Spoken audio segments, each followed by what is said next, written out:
पहुंच गए जहाँ कालिया नाग सो रहा था। जैसे ही कालिया नाग सो रहा वैसे ही भगवान पहुंचे।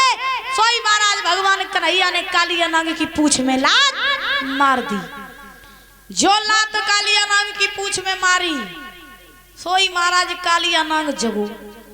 अब जो कालिया नाग जगो फुसकार मार के बोलो कौन है? भगवान बोलो आंखें खोल के देख तेरो काल, आंखें खोल के देख पहले के कौन है? महाराज कालिया नाग ने कहा कौन है तू इतना छोटा बालक, और तेरी इतनी हिम्मत कैसे हो गई जो तूने मुझे सोते हुए जगा दिया? कहां से आया तू? तुझे डर नहीं लगता मेरा? भगवान बोले अगर रुक जा, डरे या तू हम तुझसे नहीं डरते, अभी तू हमसे डराएगा। महाराज उसी समय कालिया नाग ने रोका कि यहाँ से लौट जाओ, और अगर तुम ना लौटे तो फिर तुम्हारे लिए अच्छा नहीं होगा, तुम यहीं मारे जाओगे। भगवान ने जवाब दिया नेक रुक जा, वो तो समय ही बताइए कि कौन मारा जाएगा कौन जिंदा रहेगा। उसी समय कालिया नाग भगवान में युद्ध होने लगा। जैसे ही महाराज युद्ध होता रहा कालिया नाग अपने विष को भगवान के ऊपर छोड़ रहा है, प्रहार कर रहा। जैसे ही प्रहार करता रहा तो भगवान भी युद्ध करते रहे। इधर कालिया नाग ने अंत में भगवान को अपनी पूंछ में लपेट लिया, भगवान को कस के पकड़ लिया।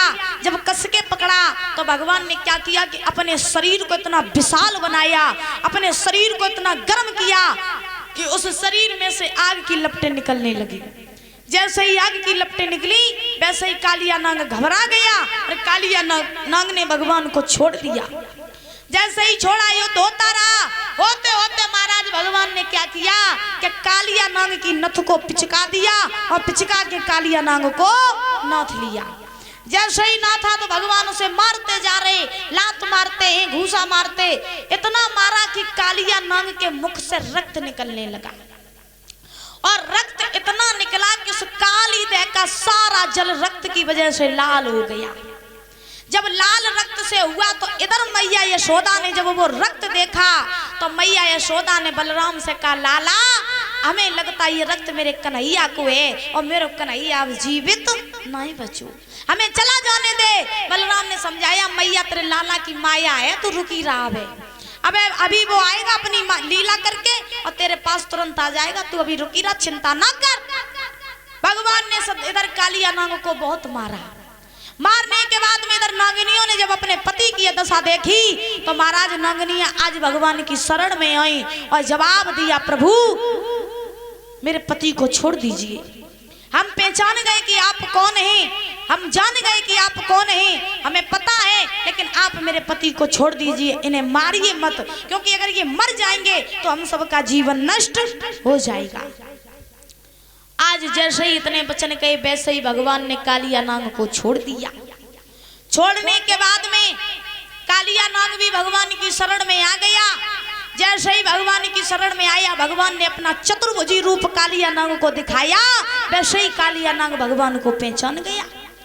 कालिया नाग ने जवाब दिया महाराज हमें माफ कर दीजिए प्रभु, मैंने आपको पहचान नहीं पाया, हमें क्षमा कर दीजिए, हमसे बहुत बड़ी भूल हो गई, हम आपकी शरण में आ गए। आपके लिए अगर कोई सेवा हो तो हमें बताइए, क्या हम आपके लिए सेवा कर सकते हैं? तो महाराज भगवान ने जवाब दिया कालिया नाग सेवा तो कुछ नहीं है, पहले तुम हमें अपने शीश पर अपने फन पर बैठा लो और फन पर बैठा करके तुम हमें इस जल से ऊपर ले चलो।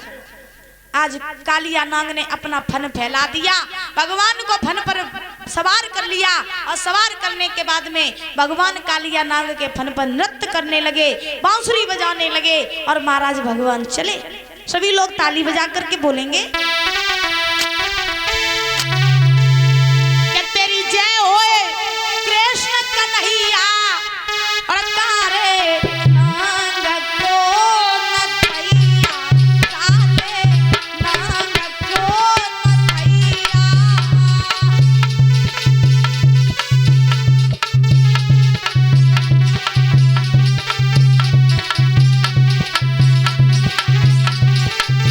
ताली बजा करके बोलो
भगवान ने कालिया नाग को ना था, भगवान कालिया नाग के फन पर सवार हुए।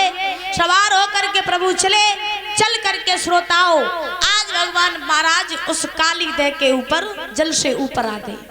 जैसे ही भगवान नृत्य करते हुए बांसुरी बजाते हुए जल से ऊपर आए, वैसे ही ग्वाल वालों ने, वृंदावन वासियों ने देखा कि कन्हैया आ गया। तो महाराज आज मैया यशोदा जो रहे दौड़ करके अपने लाला के पास पहुंची और पहुंच करके अपने कन्हैया को कलेजे से लगा लिया। जैसे ही कलेजे से लगाया, लाड़ करने लगी मैया यशोदा। इधर कालिया नाग ने कहा प्रभु अब मेरे लिए कोई और सेवा हो तो बताइए।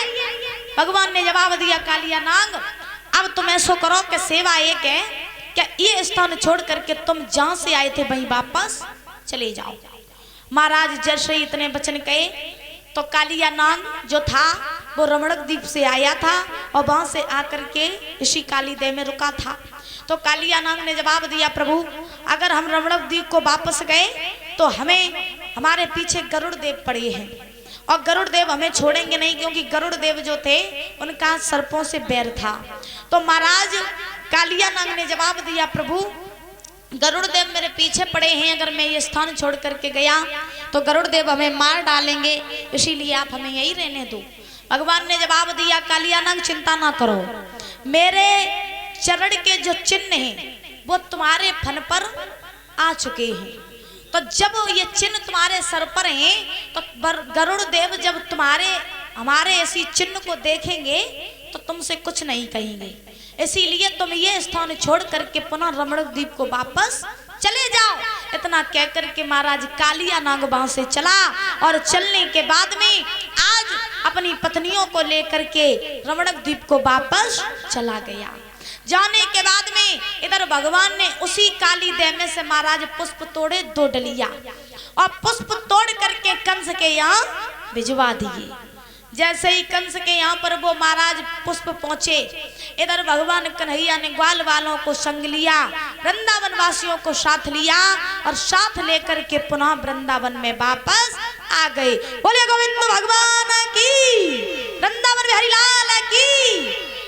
और इसी बीच में ये 50 रुपए आए हैं कुलदीप यादव, कंडक्टर लक्ष्मणपुर।